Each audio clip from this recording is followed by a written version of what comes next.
go ahead and start. Let's put phones away.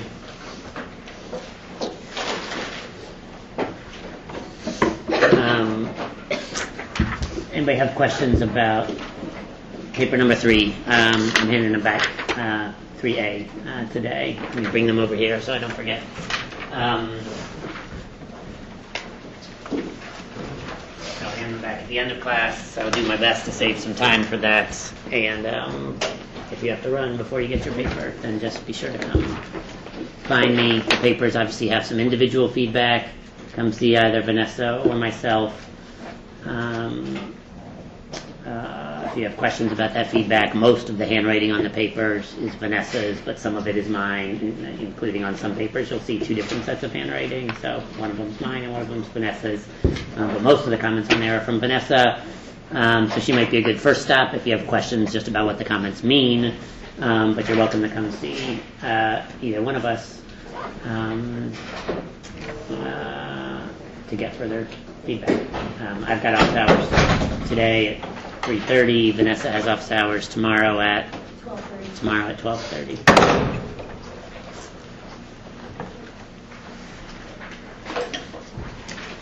Okay. So let's take out a sheet of paper and put your name on it.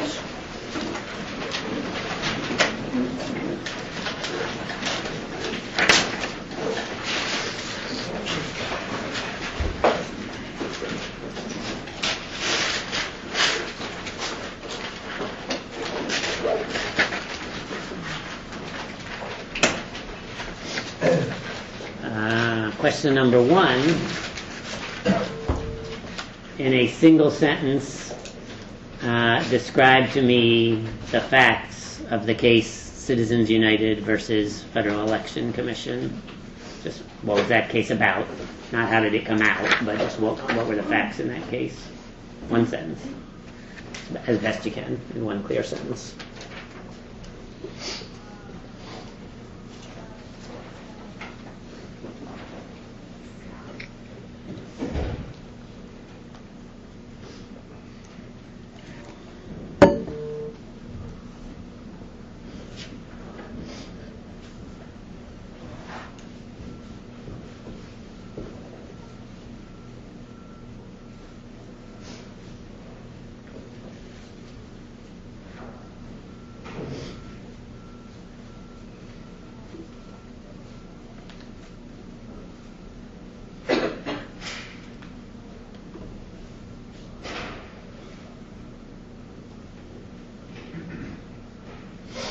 Question number 2.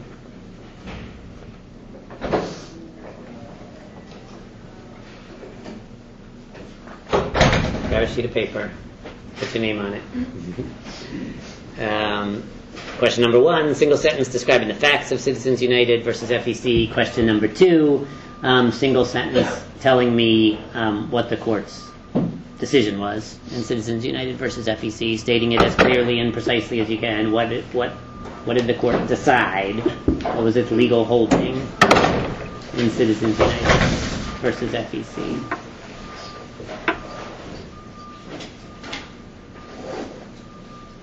If you just came in, name on a piece of paper. Question number 1, 1 sentence describing the facts of Citizens United versus FEC. Question number 2, 1 sentence describing the court's legal holding in Citizens United versus FEC.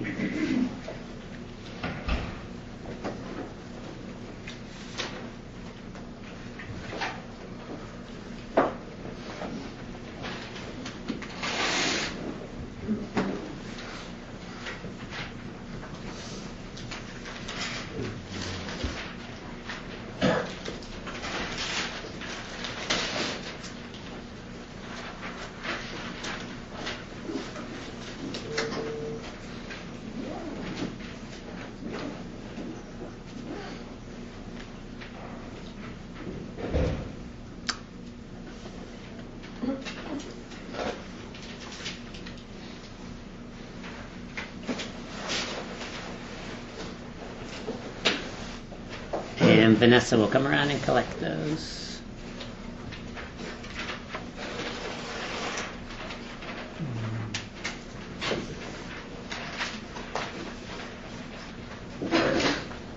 as always, make sure to give us a piece of paper, even if all it has is your name on it, because partly what I'm doing is taking attendance.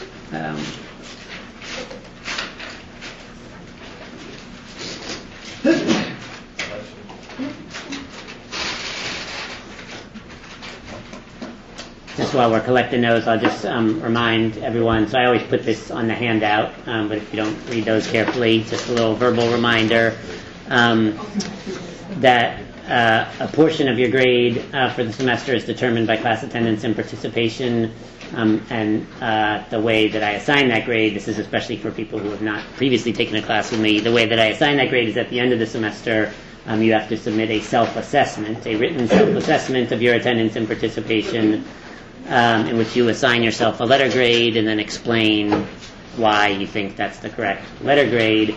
And on the syllabus, there's some very detailed and explicit instructions about some things that you should address in that self-assessment, including how often you were absent, when and why you were absent, how often you were prepared for class, etc., how often you participated verbally in class, that kind of thing. And so these occasional in-class writing exercises, we just give them a check plus, that kind of thing, and we fold it into that attendance and participation portion of the grade. Okay.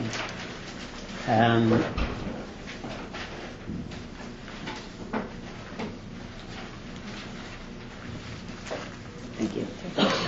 Yeah, you can keep it. Let's do this next. So go ahead and now this paper can be connected to your notebook. You don't have to rip it out. I don't want it, but I want you to write something else down. Make 2 columns on a piece of paper, so you can write 2 different lists of things. And just in your mind, as quickly as you can, one column is headed liberal and one column is headed conservative.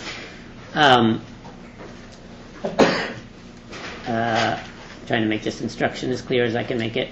Under one column, list some kinds of free speech cases that you think liberal lawyers and judges would be likely to support the free speech claim. Just give me a list of actual cases, names of cases, or just a description of a hypothetical case, like what kind of free speech claimant might tend to be supported by liberal judges. And then in the other column, do the same thing for conservative lawyers and judges. Just a brief description of some different kinds of real or hypothetical free speech cases that might fall into either of those columns.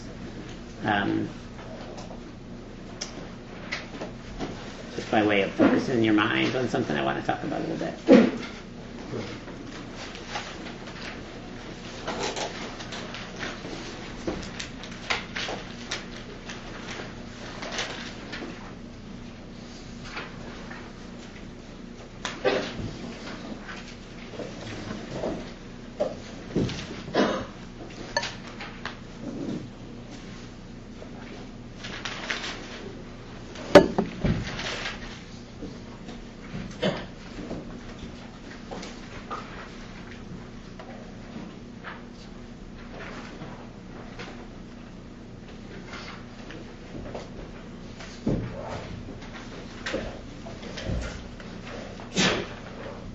For example, you might take a real case that we talked about last week and just write down volunteers for Jesus. And it is in fact the case that the court's more liberal justices supported the free speech claim in that case, and the court's more conservative justices did not support the free speech claim in that case.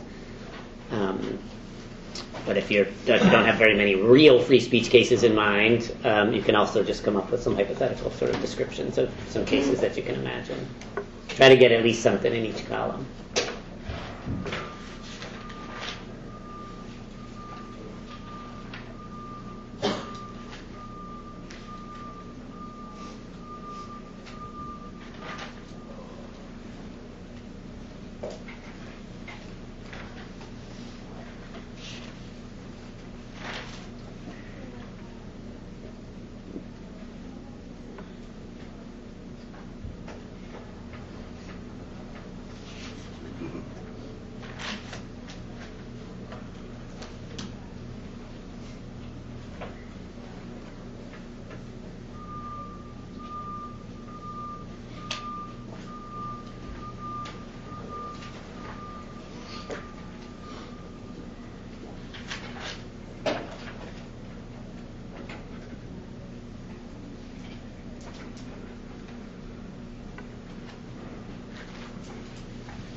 Raise your hand if you've got at least one item in each column. Raise your hand if you've got at least 2 items in each column. All right. I could collect these too, Just come up with something. I'm not collecting these, right? I'm not going to look at what you write, but I do want you to have something down there. Think of something, right? If you imagine yourself, say, as Justice Sonia Sotomayor or Justice Clarence Thomas, right, who are, obviously it's a little bit of an oversimplification to describe Supreme Court justices as liberal or conservative. They don't always disagree like that, but they sometimes do. If you imagine yourself as Justice Sotomayor or Justice Clarence Thomas, can you think of a free speech decision in each of those personalities that you would support? Or 2 or 3 for each of those personalities.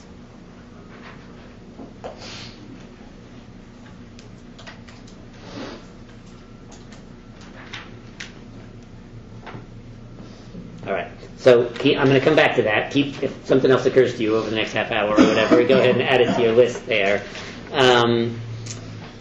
Last week we talked about a bunch of contemporary free speech decisions in which, for most of the ones that we talked about, it's not really that helpful to describe them as an argument between liberal and conservative justices. That's not really what was going on, right? Snyder versus Phelps, the case about the Westboro Baptist Church protesting outside the funerals.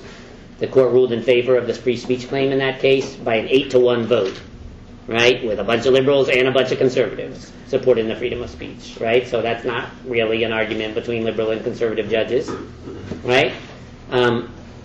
Today, I want to talk about some free speech cases, which are really about arguments between liberal and conservative justices, right? On some kinds of free speech conflicts, the justices do not polarize on ideological lines, and on some kinds they really do.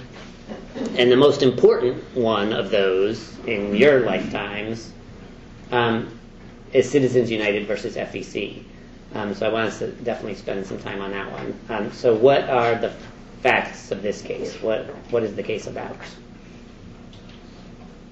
Tom? Like campaign contributions from individuals, from non-affiliated sources, I suppose. Yeah, so campaign finance law is insanely complicated, and there's a lot of jargon and a lot of specific words. We don't have to get all the way down deep into the weeds, but we are going to have to understand what the court is doing. We are going to have to kind of get a couple specific things on the table. So for sure, it has something to do with campaign spending, not by a candidate herself, by somebody else. So that's a start. What else? It has to do with the corporation, Citizen United, their ability to independently spend on an ad campaign related to Hillary Clinton, right? Yeah. Criticizing her. Yeah. What were they trying to advertise? So they made an anti-Hillary documentary called Hillary, and they were trying to advertise it, but the FEC said you can make the movie, but you can't tell people you made the movie. And why? So the FEC is the Federal Election Commission. That's the federal government's regulatory body that regulates campaign spending, just like the EPA regulates environmental, pollution and the like. So Citizens United is a corporation that made a documentary about Hillary Clinton that is very harshly critical of Hillary Clinton. This is in 2008 when Hillary Clinton was running for president against, in the primary. She was one of the candidates that she eventually lost to Barack Obama. So they made a movie critical of Hillary Clinton, and then they were trying to advertise for the movie. And why did the Federal Election Commission tell them they were not allowed to advertise for their movie? It was within 30 days of the primaries. Yeah, and why does that matter? It wasn't in one of the earlier election laws. Yeah? Anybody know what law this is? Was the McCain-Feingold? Yeah. John McCain, who's a Republican senator from Arizona, and Russ Feingold, who was a Democratic senator from Wisconsin, were co-sponsors of a major campaign finance law that was passed in 2002, I believe, signed by President Bush, George W. Bush. Big, complicated law. First major federal regulation of campaign finance since immediately after Watergate. Right? The whole bunch of different scandals that emerged out of Watergate, one of them was that the Nixon administration had been accepting bags of cash from rich people and using them to fund campaign activities. and Congress passed a major regulation of federal campaign finance right after that. And then lots of things had changed over 30 years or whatever it was, and then finally Congress passed another major regulation of federal campaign spending in 2002. Its official name is the Bipartisan Campaign Reform Act, but most people call it the McCain-Feingold Law. And so the McCain-Feingold Law had a provision that said for a certain number of days leading up to an election, right? So not all year round, not in non-election years, but just for a certain number of days right before the election, certain kinds of campaign spending are illegal. And one of the kinds of campaign spending that's illegal is for corporations, for-profit, not-for-profit corporations, any organization that is organized as a corporation, or labor unions, right, to use their general treasury funds, right, so just the money that the corporation has, to engage in, to fund speech advocating the election or defeat of a candidate. Right? Citizens United was not like, they weren't sending contributions to a candidate. They weren't sending money to John McCain's campaign for presidency. They weren't donating to anybody. They were spending their own corporate money to advertise a film that seemed pretty clearly to be saying you should not vote for Hillary Clinton for president, right? Seemed like it had something to do with the election that Hillary Clinton was running for, and they're telling you not to do that.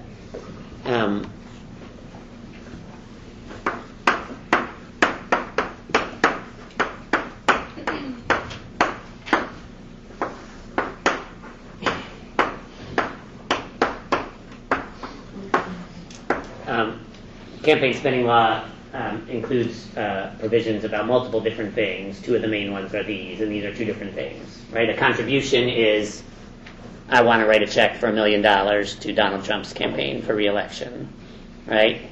An expenditure, sometimes referred to as an independent expenditure, if I am not a candidate myself, is I just want to spend my own $1 million, buy my own ads on TV, saying vote for Donald Trump or don't vote for Donald Trump, right? So two different forms of campaign spending. There's lots of different kinds of expenditures, right? What we're talking about here is an independent expenditure, not the candidate herself, right, or himself, but just an independent group. You can also talk about expenditures by the campaigns. There's also lots of different kinds of contributions. You can talk about contributions directly to candidates. You can talk about contributions to the parties. You can talk about contributions to super PACs and the like. But that's one key distinction.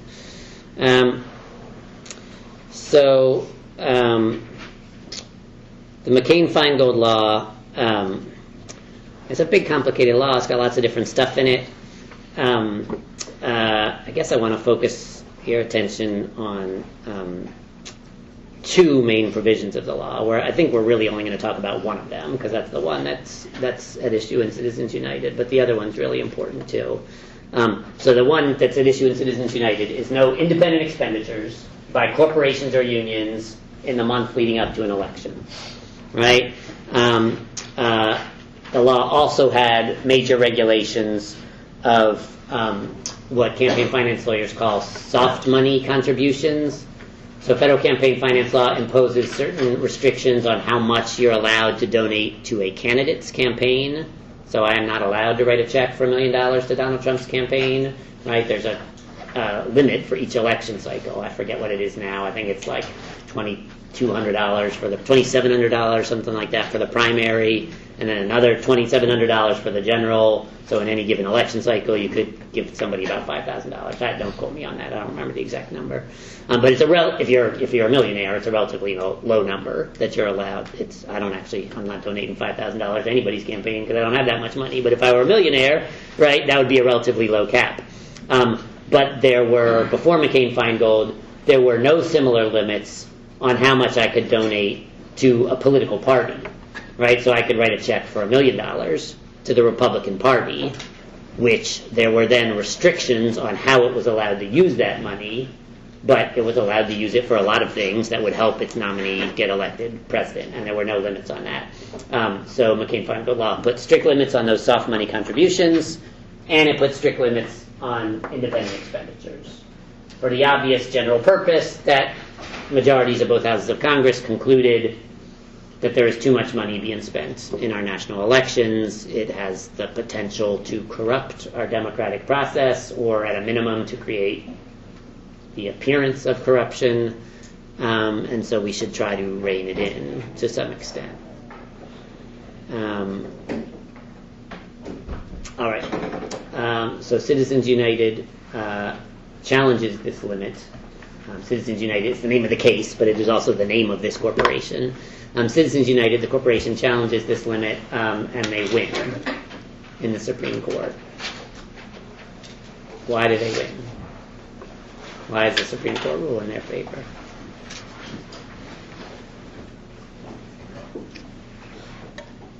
Yeah. As they say, imposing maximums would limit free speech Yep, and why would that limit free speech? because you're putting a dollar amount, you're capping someone's ability to, or some person's ability to, I don't know how to vocalize it. Yeah, all right, that's a good start. Yeah. Like, who can build on this, right? So, Citizens United is still allowed to do certain things. It's still allowed to say what it wants, right? I guess like one thing to say is that if you cap the amount of money you can start a campaign, you can like capping the amount of free speech you have.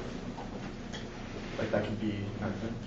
If I got enough money to buy 1 million TV commercials and the government tells me I can only buy 3, reducing the amount of campaign speech I'm engaged in. They like directly associate speech with like the mechanisms that we use to talk to each other, you know, like advertisements and you know, TV, and it all costs money to have those different mediums, you know, to express a certain point of view, and then they build upon the precedents of corporate personhood to eventually argue that, okay, if we think that individuals should be able to spend all this money to speak to other people in whatever way they wish, then corporations ought to have that same First Amendment right as well.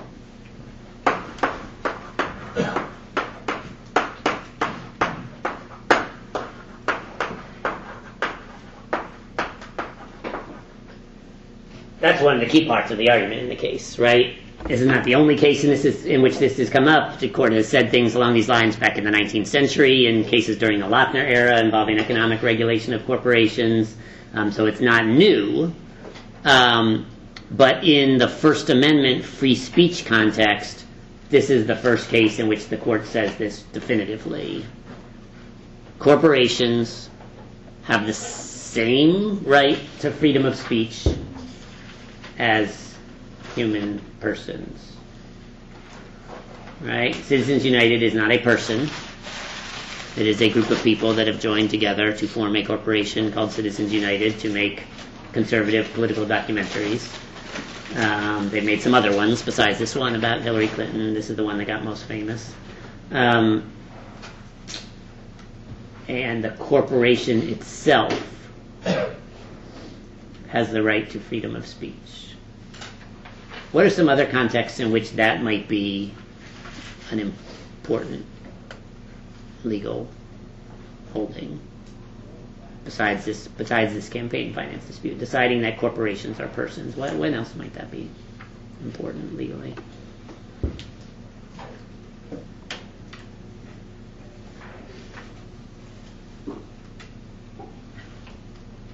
Yeah. If you get into like Masterpiece Cake Company, if you make them a corporation or a business and they're represented by persons, then you start to have issues as far as like what are the limitations of free speech, or what are they allowed to do and not do for other citizens. Yeah. Did any of you write about this case back in the first paper? A couple, I think. Just Colin? A couple, yeah. So yeah, the argument in Masterpiece Cake Shop, right, which is a case that the court's going to decide sometimes between now and June. Masterpiece Cake Shop is not a person, right? Masterpiece Cake Shop is a for-profit bakery in Colorado. Colorado has a law that says businesses cannot discriminate on the basis of sexual orientation. the owner of this bakery refused to bake a cake for a same-sex wedding, and he got charged for violating the anti-discrimination law in Colorado, and he argued that the anti-discrimination law in Colorado violates the corporation's free speech rights because producing a wedding cake is a form of artistic expression, and so the state was trying to compel his for-profit bakery to engage in a form of artistic expression that it objected to by providing a wedding cake for a same-sex couple's wedding. So that, without Citizens United deciding this, that case couldn't really happen, right? I mean, that case would, if we don't know which way it's going to come out yet, but if it rules in favor of the baker, it is building on this holding from Citizens United. There have likewise been disputes over the past couple of years about federal regulations from the Affordable Care Act requiring employers, employer-provided health insurance plans to cover contraceptive services, right? Some employers object to that requirement on religious or whatever grounds, and they have argued that their corporation has the freedom of religion, free exercise of religion, entitles them to not provide contraceptive coverage to their employees. Okay, back to Citizens United. Corporations are persons. Government restrictions on how much corporations can spend advocating the election or defeat of a candidate are restrictions on speech. You can see what they mean by that, right? It's not, part of me wants to say it's not literally true. It's not really a restriction on speech, right? Nobody is being prevented from saying anything, but it is a restriction on how much speech, right? All of the people at the corporation are still allowed to say whatever they want, and indeed they are even allowed to pool their own personal resources, right? Many corporations, prior to this decision, the way they would participate in election fundraising is by creating a PAC, a political action committee, where the officers of the corporation would encourage all of the other officers and employees at the corporation to donate funds voluntarily to this PAC. And then the corporation would use that PAC to make donations. But it wasn't the corporation's general treasury fund, right? So it's different. So that's still allowed. So everybody's still allowed to engage in as much political speech as they want, on the one hand, but the corporation itself is not allowed to use its general treasury funds to buy lots of TV commercials or to advertise their documentary, encouraging people to vote for or not vote for somebody.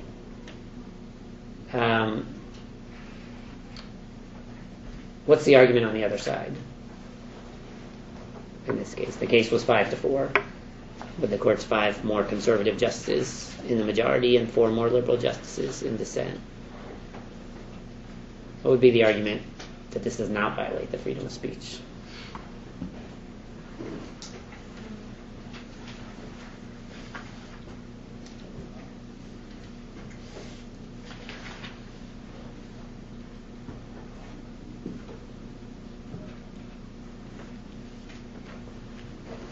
You are the lawyer for the Federal Election Commission trying to defend this restriction, or you are one of the dissenting justices trying to defend it. What can you come up with?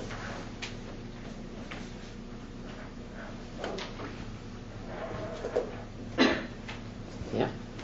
This could be for a different case, but I think one justice said that the government already taxes corporations, and that money could otherwise be used for the same kind of thing. So if the government will not be able to, or just have limits on spending, because taxing corporations gives them less money to spend on like advertising. That's interesting. I don't actually remember. Did they say that in the case, or it is in a different case? It is an interesting argument, right? So, like, whatever, Walmart makes X amount of millions of dollars in profit. That's how much money they have available to spend on various things they might spend it on, including like investment in opening more stores or whatever, or raising wages of their employees. if the government increases taxes on Walmart, it reduces the amount of money that they have available to spend, so presumably reduces the amount that they can spend on political ads. Why is this any different? So, all right, that's an interesting argument. What else? No? Corporations are not people. Well, okay, so that's a good one, right? You can disagree with this part, right? You can disagree with this part. They are obviously not people literally, and maybe they should not be people legally. Or maybe there are some ways in which corporations should be considered legal persons, but not in this way, right? The First Amendment, you might say, is fundamentally about protecting the right of citizens to engage in democracy, right? That is one reason why we have the freedom of speech, is so I can stand up on a soapbox on the street corner and say, vote for Donald Trump or vote against Donald Trump, right? Encourage my fellow citizens to run for office or to support a candidate that I agree with. Corporations cannot do that. They are not allowed to run for office. They are not allowed to hold public office. They are not allowed to vote.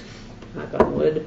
They can't do that. Why should they be allowed to spend money advocating if they're not allowed to participate in the other aspects of democratic governance because they are not citizens?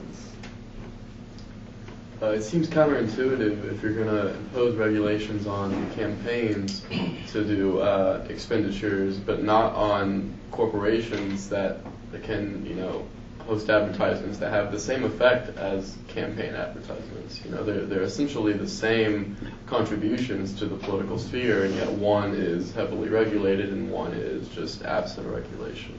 Yeah, so let me jump back to this distinction for a second. So in the law that the Congress enacted after Watergate in the 70s, was the law perfect? I'm sure it was not perfect, but they attempted to impose some significant limits on both of these, right? So two different sets of provisions in the law. One is rich people should not be able to donate millions of dollars to candidates' campaigns, for the obvious reason that that's going to create the potential for corruption, or at least the appearance of corruption. It looks like you're buying that candidate's loyalty, and then if they win, you're going to make them, call in the chits and tell them to vote for the legislation you want them to vote for. It's going to look like you're buying legislative votes.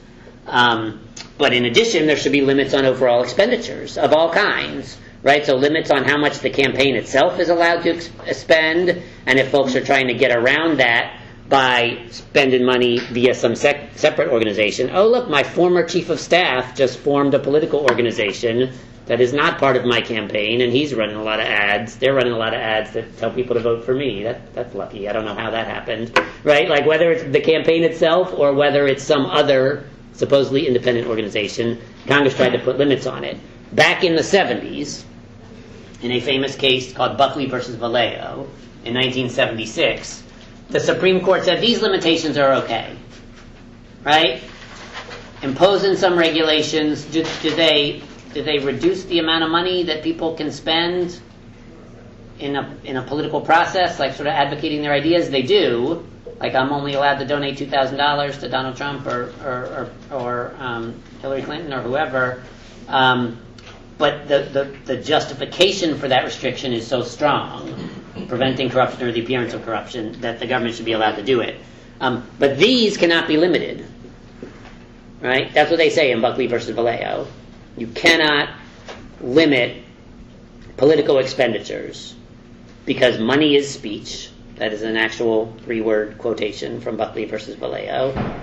Money is speech. That corporations are people. Neither of those sentences is literally true, but they are trying to call attention to the fact that many forms of expression in our modern society cost money. It does not cost money to stand up on the street corner and yell at people, right? But most other forms of expression do cost some money, including TV advertising. And so to put absolute strict limits on how much money somebody can spend is a restriction on their speech that is not justified. That's what the court said in the 70s. Another thing is a good amount of our speech is restricted. Like you can't shout fire in a crowded room. Unless there's a fire. Yeah, like there's a bunch of speech you just can't do. Yeah. And there's a like long history of speech getting restricted. So like for this one particular speech to just be unlimited is different.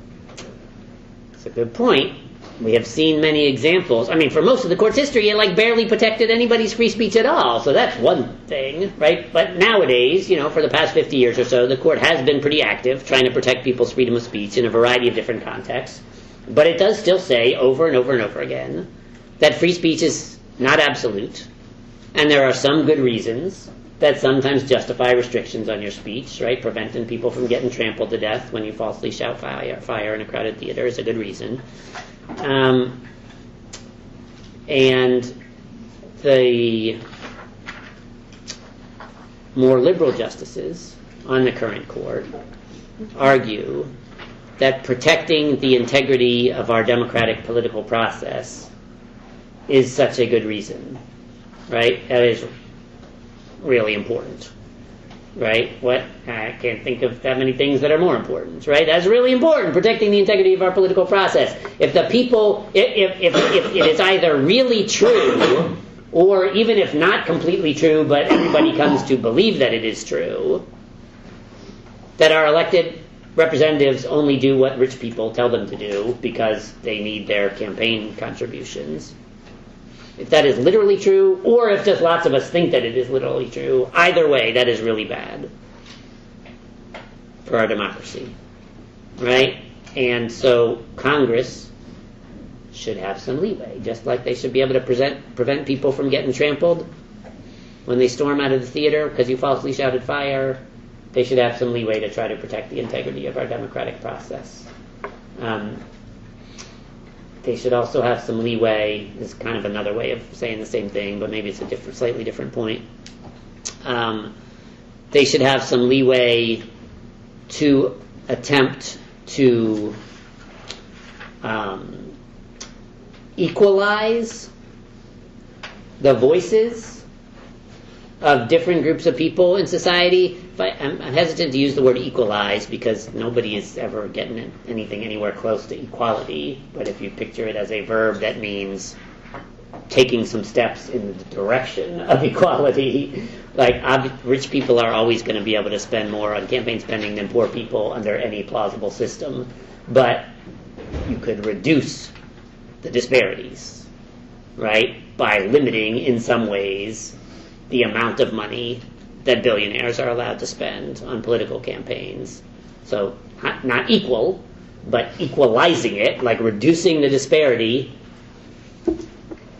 For the current justice, say that is definitely a really important congressional goal. It's fundamental to the democratic nature of our political system. Obviously, we have a free market capitalist economy in which some people are going to wind up with more money than other people, right? But there is a long-standing tension between those kinds of economic inequality and our desires to promote political equality, right? If economic inequality gets bad enough and you don't do anything to respond to it, that produces all kinds of political inequality, right? Because, again, some people are able to buy access to their representatives and other people are not. And the government should be allowed to try to do something about that.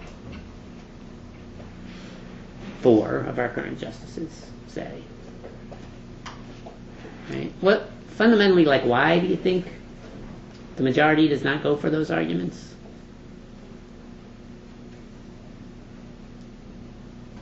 A couple different ways to think about this, but why doesn't that fly with the court's majority?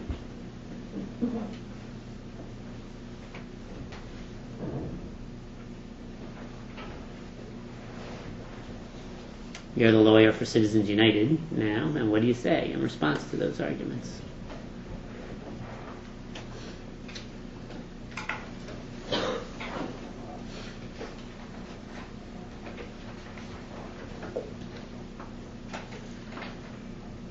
That's actually been my question when I was looking at all of them, because most of them were a 5-4 decision. Mm-hmm. So I wasn't sure whether they were looking at past cases and trying to analyze those to try to come up with like, the verdict, or doing it based on, their partisanship or their ideological lines.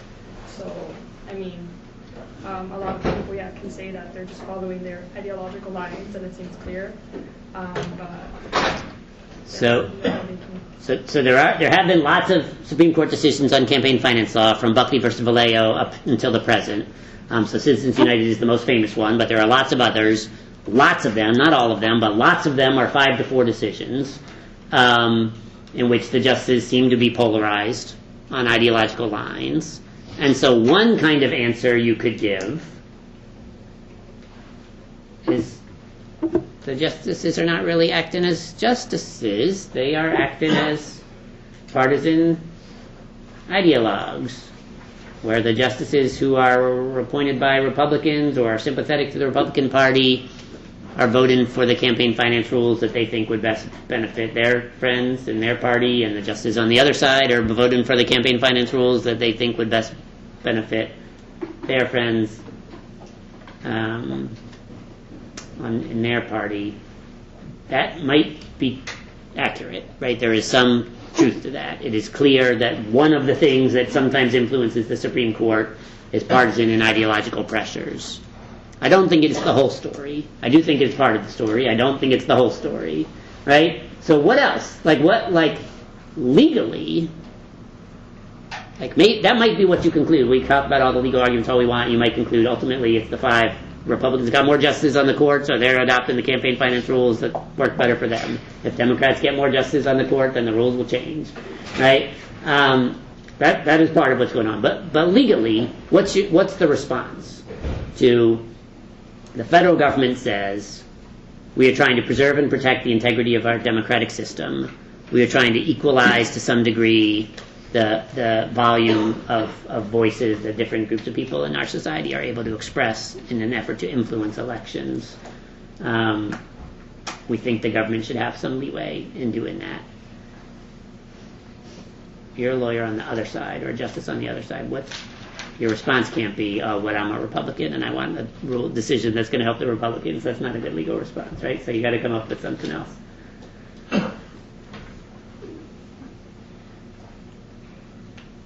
Yeah. Well, in the podcast, we talked about the banned books thing a lot. Yeah. Tell me more about that.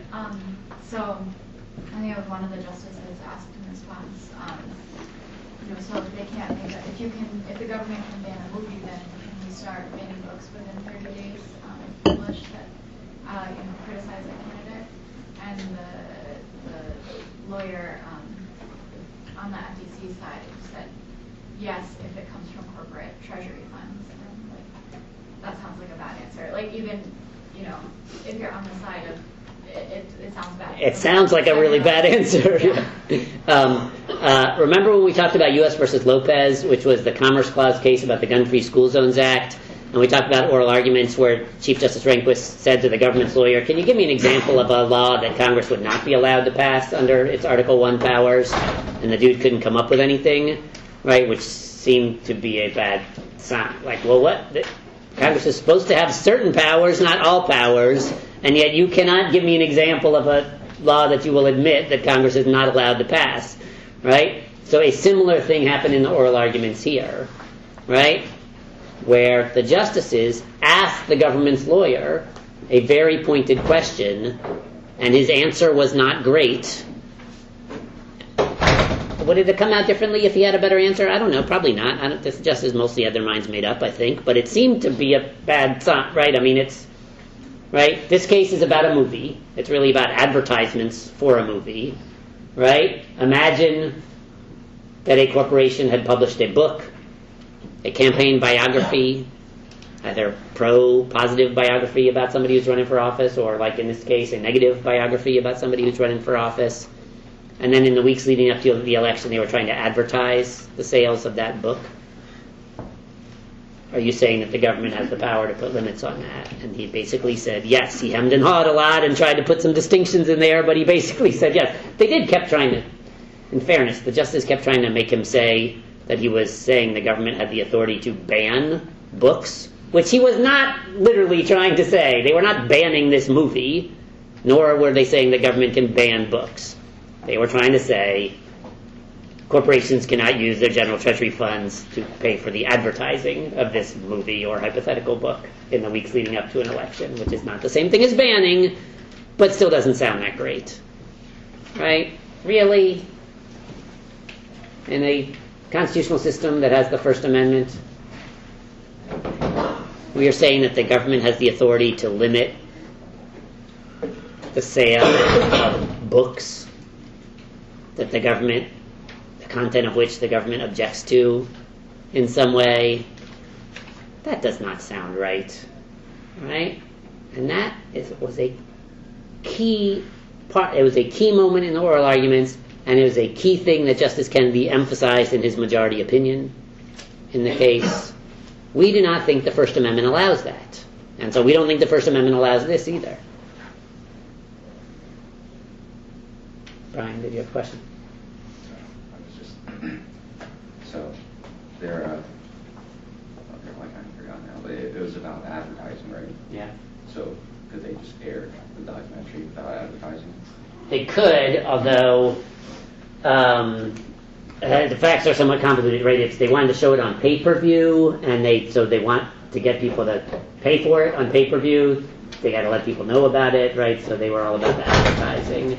They don't have a TV network, so they can't just air it themselves. They just have a documentary film production crew that produced the film, and then they're trying to get it out to voters. Presumably, maybe eventually distribute it in theaters too, I think was part of the plan. But if I remember right, the initial plan was to show it on pay-per-view and get people hearing about it. So again, nobody is saying that they could be prohibited from writing a book or even prohibited from publishing a book. But the government's lawyer is saying that if the book was effectively campaign advocacy, they could be prohibited from advertising in an effort to sell the book in the 30 days leading up to an election. Right? The justices in the majority view campaign finance restrictions, really all of them. This case is about a certain kind of campaign finance restriction, but the current justices in the majority on the court really view all regulations of any of these things, either of these things, as illegitimate efforts by government to suppress speech on the basis of its content. Right? Does this speech advocate the election or defeat of a candidate? Then the government is allowed to suppress that speech. Right? And this is happening in the most important context in which we exercise freedom of speech. Right? Political speech as part of the democratic process should be the most important kind of speech. We're not talking about obscenity. We're not talking about libel, although, I don't know, there could be some libel in the movie, maybe it's quite harsh. But we're not talking about like fighting words or national security secrets. We're talking about the most important arena for freedom of speech, which is speech that is part of the democratic political process. Right? And the government's saying it's allowed to suppress some of it. The government says it has a good reason for being allowed to suppress some of it, but we don't agree that that's a good reason. We do not agree that equalizing the voices of different segments of society is a good reason for suppressing speech. There is a quote from Buckley versus Vallejo, which Kennedy quotes in Citizens United. The concept that government may restrict the speech of some elements of our society in order to enhance the relative voice of others is wholly foreign to the First Amendment. The concept that the government may restrict the speech of some elements of our society in order to enhance the relative voice of others is wholly foreign to the First Amendment. We just don't agree.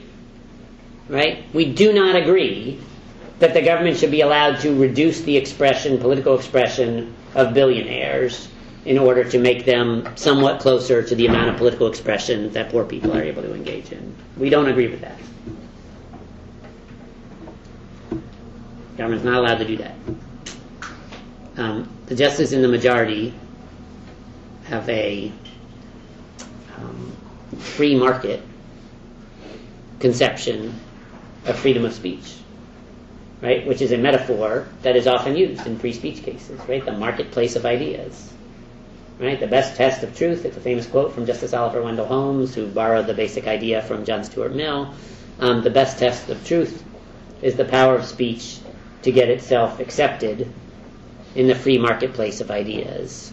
One reason we should not impose restrictions on speech is because we might just be bad at it, right? We might, like if we're trying to decide, think about science or whatever, right? Does the earth go around the sun or is it the other way around? We're trying to decide. If the government just decides that one of them is right and says you are not allowed to advocate the other one, that is probably not a great way to find reliable truth, right? We should have a free marketplace of ideas. But as we know from our observation of other free markets, right, they got some benefits, and they sometimes have some downsides too, right? And one of the potential downsides is that there are winners and losers, right? There are people who wind up doing really well in the free market, and there are other people who wind up doing not so well. And it's not crystal clear that we would want our political democracy to follow that exact same model that we would want our economic system to follow. Yeah. I have a question, like this could be off, but so he said we can't restrict one person's free speech or rights to enhance another's. He did.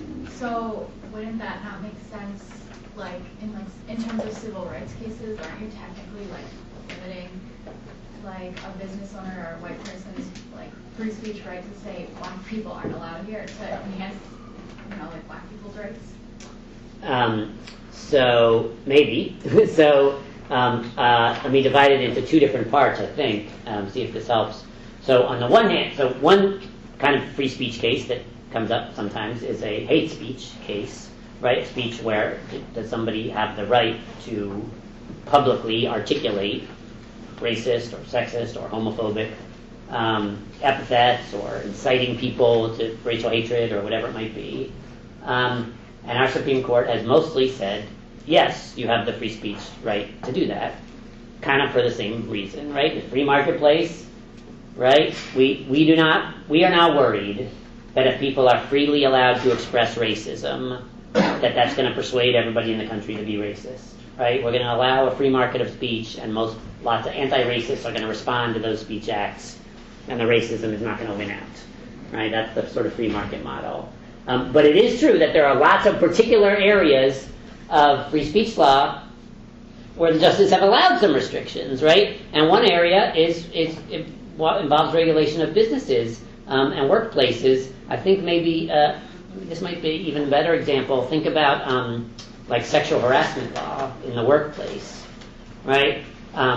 State and federal laws that attempt to protect employees from being sexually harassed by their boss or coworker or whoever at their place of work impose some restrictions on speech, right? There are things that I am not allowed to say to a coworker as a result of sexual harassment law, right? And that is partly because of an equalizing goal, right? And we're trying to reduce some speech, so it is for sure true that there are lots of contexts in which the court has allowed some restrictions on speech. And it is for sure true that some of those could be thought of as efforts to equalize. In this case, in these cases, this line of cases, the court says you can't do that. Right.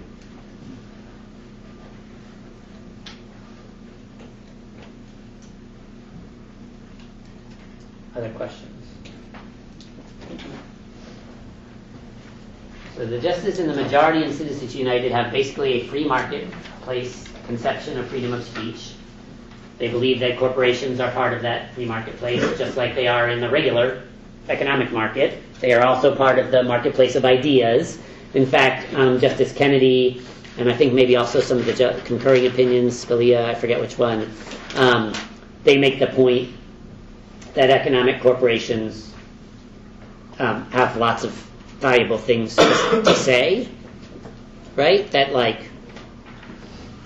corporations bring great benefits to our society by producing wealth and economic growth, and they have experience with the operation of the economic system and the impact of various government policies on the economic system, and corporate arguments for or against some particular kinds of governmental regulations are just as valid as anybody else's arguments, right? And they contribute to political and policy debates, and they shouldn't be excluded from that marketplace of ideas.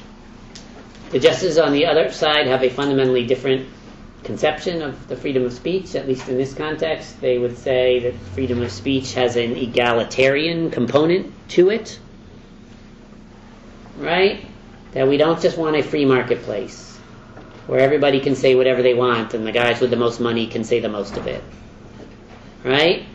The First Amendment has an egalitarian principle embedded within it, encouraging us to try to take some steps to amplify everybody's voices, to prevent some people's voices from getting drowned out by the much louder or higher volume voices of others who have more resources. Two fundamentally different conceptions of the First Amendment as it applies to campaign finance law. I want to talk about one other campaign finance case, not as famous as Citizens United, but it's a case since then that just gives you some just an example of sort of how the impact, shows a little bit of the impact of Citizens United. I mean, in general, the impact you can see by reading news about any kind of election campaigns since 2010 when Citizens United was decided, right? There was already quite high levels of spending in federal elections before 2010, and those spending levels increased substantially, and in particular, corporations and wealthy individuals have come up with a variety of ways to engage in basically undisclosed campaign spending by setting up various kind of super PACs and other sort of shell entities where you can't really tell who the money is coming from, and rich people like the Koch brothers and Sheldon Adelson and other billionaires, right, have clearly been spending more and more money on elections since Citizens United than they were able to do beforehand. So huge impact. I guess before I go to the other campaign finance cases from Arizona, but before I go to that, so here, let me say this about Citizens United. I don't know if this is helpful or not. Remember we talked about Bush versus Gore, right? So the election case from 2000. I think I said something along these lines. It's just my view, right? Not everyone's going to agree with this. Just my view. Bush versus Gore was wrong. The outcome was wrong, in my view. But the reasoning in the case had a lot of merit to it, right? The equal protection argument about making sure that we are fairly and equally counting everybody's votes when we hold an election, that is a really important constitutional argument that is articulated in Bush versus Gore. The problem is the way that they applied it to this particular case just didn't really make any sense. Like that, well, why does that mean you stop the recount? Why don't you try to count the ballots in the best, most accurate, most fair way possible instead of stopping it, right? So the result was wrong, in my view, but the reasoning was good. Citizens United is maybe the opposite, right? Again, just my view. The result was correct, I think, as applied to this particular set of facts. There is no reason that somebody should be prohibited from advertising a documentary film by the government, right? Why is the government prohibiting somebody from advertising a documentary film and asserting the power to prohibit people from advertising a book as well? That does not sound right to me, right? That is a correct result under our First Amendment. But the reasoning that the court adopted doesn't seem right to me, right? Corporations are persons. They have the exact same free speech rights as real persons. The government is never allowed to try to equalize the voices of different groups of people in society, prevent the small voices from getting drowned out by the large. Never? Really? Like, that does not seem right. And so the significance of Citizens United is not just the holding in the specific case, but it's how broad the court's reasoning is. And it sort of seems to make it impossible for state legislatures or Congress to regulate campaign spending at all? Right? Citizens United is just about one thing. Can corporations spend their general treasury funds on independent expenditures advocating the election or defeat of a candidate in the 30 days before an election? It's about one specific thing. But the reasoning in the case seems to apply to all different kinds of possible campaign finance regulations. So here's why I want to flag the Arizona case. Case comes to the court 3 years later. Arizona Free Enterprise Club versus Bennett. Oh, it's just 1 year later. It's the following year. Arizona enacted a public finance law, which some other states have done too, public campaign finance law.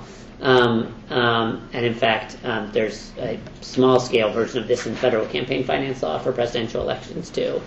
But some states have done this. Here's how Arizona's worked. It created again, we're trying to address the problem of too much money being spent. It's corrupting our political process. Here's how Arizona's worked. It was voluntary. Right? If you were running for office, it was up to you whether to use this or not. But if you agree to not raise more than X amount of dollars privately, right? I will only raise up to, I don't remember what the limit was. I will only raise up to this much money from private donors. If you agree to that, your campaign agrees to that, then the state of Arizona would give you X amount of dollars, would give you Y amount of dollars, right? They would give you some amount of dollars to spend on getting your political message out. Right, so you're agreeing to reduce the degree to which you are beholden to private donors. And so you got less money, right, because you're only going to raise up to this much, and then I'm going to stop calling people, right? But the government's going to make up for that by giving you state money, taxpayer dollars, to help you get your message out. One potential problem with this setup is that what if I agree to it, but my opponent doesn't? And what if she is able to raise way more than what the state gives me? So that doesn't seem fair, and it doesn't seem like a good choice on my part, technically, right? So the law says, if your opponent raises more than you, the state will give you more, right? There was limits and caps on it. They don't give you like an unlimited amount because you're running against a billionaire and he kept spending more and more. But it would at least, there was steps in there to increase your state funding to try to reduce that disparity, right? Law is voluntary. Candidates voluntarily choose to limit their own fundraising in exchange for a payment from the state, and they will get some extra money from the state if their opponent doesn't do the same thing. Justice Kagan writes an opinion in this case. There's an inordinately long quotation from Justice Kagan's opinion on your handout. I apologize for that. I couldn't decide which parts I like best. Justice Kagan writes an opinion in this case in which she makes what sounds to me the obviously correct point, that this law does not limit anybody's freedom of expression, right? You run for office, you can raise as much friggin' money as you want to raise. It's voluntary. You can raise money from anybody as much as you want. No limitations at all. The only thing this law does is it tries to subsidize some people's speech that would otherwise be drowned out, right? I'm not running to represent the rich people. I'm not running to represent the corporations. I'm running to represent the little guy, which means it's going to make it harder for me to raise money. So the state is going to give me some money to help express my political campaign platform. It increases the volume of political speech. It does not decrease it at all. Unlike Citizens United, where there is a very clear limitation placed on somebody's speech, there is no limitation at all placed on anybody's speech in this case, Kagan points out, in a dissenting opinion. And the court strikes this law down. And the reason they strike it down is they don't like the equalizing thing. They don't, well, it doesn't really limit anybody's speech. I guess that's true. But we still don't like that thing about the government trying to equalize in people's speech. We don't agree with that. We don't think that is allowed. That is inconsistent with our free marketplace understanding of the freedom of speech. And so even though nobody's speech is really limited at all, the government, you could equalize speech by trying to limit the amount of speech up here by this guy, or you could equalize speech by trying to increase the amount of speech down here by this guy. In Kagan's view, those are two completely different things, right? Because one of them is limiting somebody's speech and the other one isn't. This guy can still spend as much speech as he wants. We're just trying to raise this guy up a little bit, right? Court says they're the same. They're both trying to equalize. We don't think that's allowed under the First Amendment. And in another 5-4 decision, they strike that one down. And so this is, and there have been other campaign finance decisions since Citizens United, and it's a pretty strong signal that the current Supreme Court does not believe virtually any, I was going to say limitations, but that's not even the right word, virtually any regulations of campaign spending are consistent with the First Amendment. They have not struck down every existing state and federal campaign finance law because they have not all been challenged and made their way to the court. But every one that has been challenged since Citizens United and has made its way to the court has been struck down, right? And they don't show any signs of letting up. So there are still some restrictions in place. But if anybody gets around to challenging them, the court seems ready to strike more of them down. Last thing, I got a hand back paper, so I don't have too much time. But come back to the list, the 2-column list that I had you write at the beginning of class.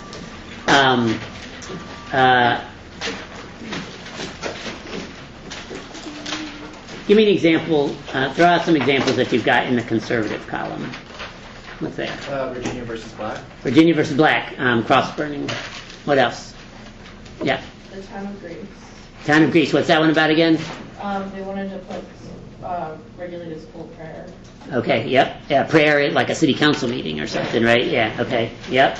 So the right to engage in religious speech at a public event. What else? Hobby Lobby. Hobby Lobby, right? So that's about the corporate rights to deny contraceptive coverage to their employees. Masterpiece. Masterpiece Cake Shop, another good one, right? We talked briefly about that one. Anything else? You got anything else on that list?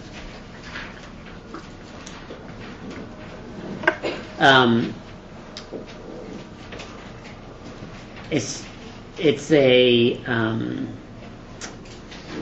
there's a variety of different ways that our Supreme Court could approach the First Amendment, right? And sometimes in its history, including sometimes right now today, right, the court treats the First Amendment as a fundamental legal constitutional principle that all of us judges are committed to defending, right? We're going to disagree in particular cases about how it applies, balancing it out differently in different ways in a particular case, but we all agree it's a fundamentally important principle.